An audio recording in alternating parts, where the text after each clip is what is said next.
Bom dia, queridos, nessa manhã de quarta-feira. Espero que todos tenham tido uma excelente noite de descanso e hoje eu quero continuar olhando para papéis que nós, enquanto cristãos, enquanto cidadãos, temos que exercer diante de um momento político tão sensível como o que a gente está vivenciando atualmente, né? Falamos na segunda-feira sobre o duplo papel à luz de Romanos 13, do Estado.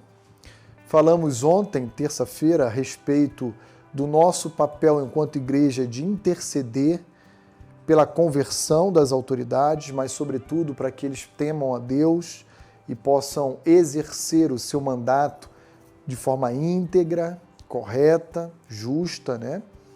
E hoje, então, eu quero olhar para Atos 5, verso 29, um texto onde nós vamos encontrar com Pedro e os demais apóstolos sendo julgados injustamente no Sinédrio por terem pregado o Evangelho, terem afirmado que Cristo era o Messias, né? E o Sinédrio tentando conter esse discurso na boca dos apóstolos.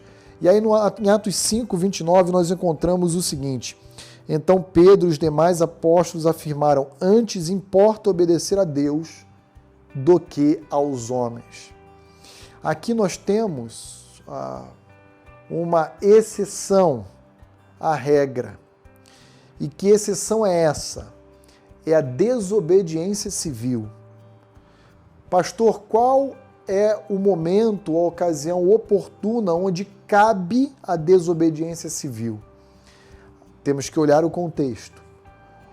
O contexto estava descrevendo para nós a pregação de Cristo ressurreto, a acusação contra os judeus que crucificaram injustamente o Senhor Jesus e o Sinédrio querendo fazer com que os apóstolos parassem de pregar o Evangelho.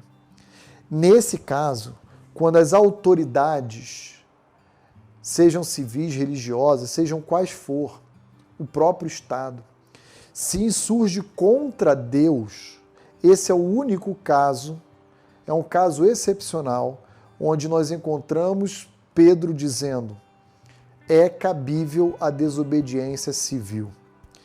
É cabível porque nós temos um compromisso maior do que o compromisso que temos com o Estado, com o nosso próprio Deus, por meio da nossa fé. Não à toa, em muitos países, cristãos são perseguidos e mortos por desobedecerem civilmente a legislação, às vezes islâmicas, totalitárias de alguns contextos específicos.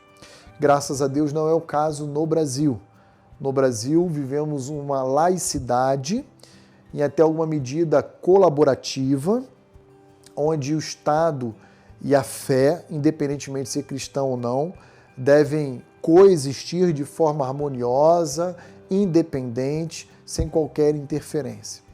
Então o que eu estou dizendo aqui para você que me assiste hoje é: temos que entender o papel do Estado, temos que orar pelas autoridades para que elas governem com retidão, integridade, temor a Deus, mas nós também temos que entender que a edição de leis, normas, decretos, que às vezes ferem a nossa opinião pessoal, não deve ser descumprida, deve ser por nós cristãos obedecido. Só há uma exceção, quando essas autoridades, essas normas são editadas para oprimir, cercear o nosso próprio exercício, a nossa liberdade religiosa, a nossa devoção a Deus. Então, nesse aspecto, nós então podemos, à luz do nosso compromisso maior com Deus, em permanecer obedecendo a Deus, sendo fiel a Ele, e aí sim desconsiderar excepcionalmente essas normas que atacam, agridem, ameaçam nosso próprio exercício religioso, nossa fé, a nossa comunhão com Deus. Esse é o único caso. Infelizmente, a gente ouve muitos cristãos que não concordam com algumas normas, mas que têm apenas uma divergência pessoal, de uma opinião pessoal, querer desobedecer. Isso é errado. Nós temos que, para viver em sociedade de uma forma harmoniosa, todos se submetermos à mesma regra. Para alguns isso favorece, para outros não tanto, mas temos que nos submeter.